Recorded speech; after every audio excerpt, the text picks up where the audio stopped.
बातमी बुलढाण्यामधून आहे। बुलढाण्याच्या खामगाव शहरामध्ये आमदार फुंडकरांच्या नेतृत्वामध्ये तिरंगा रॅली निघाली। भाजपच्या वतीने आमदार आकाश फुंडकर यांच्या नेतृत्वामध्ये भव्य तिरंगा मोटरसायकल रॅली काढण्यात आली।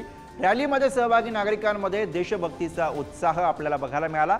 छत्रपती शिवाजी महाराजांच्या पुतळ्याला पुष्पहार अर्पण करून देशभक्तीपर गीतांच्या निनादामध्ये रॅलीला सुरुवात झाली।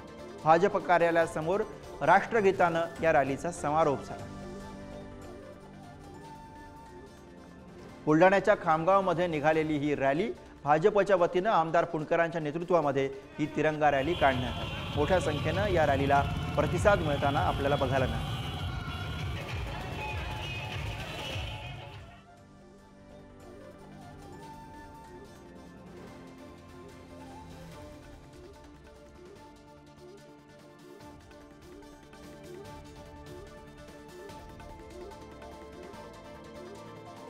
बुलढाण्यामध्ये खामगावामध्ये निघालेली ही रॅली तिरंगा रॅलीचे आयोजन करण्यात आलं। देशभक्तिमय वातावरणामध्ये रॅलीमध्ये तरुणांचा मोठा सहभाग आपल्याला यामध्ये दिसतोय। आमदार फुंडकर यांच्या नेतृत्वामध्ये ही रॅली काढण्यात आली। भाजपच्या कार्यालयासमोर या रॅलीचा समारोप करण्यात आला।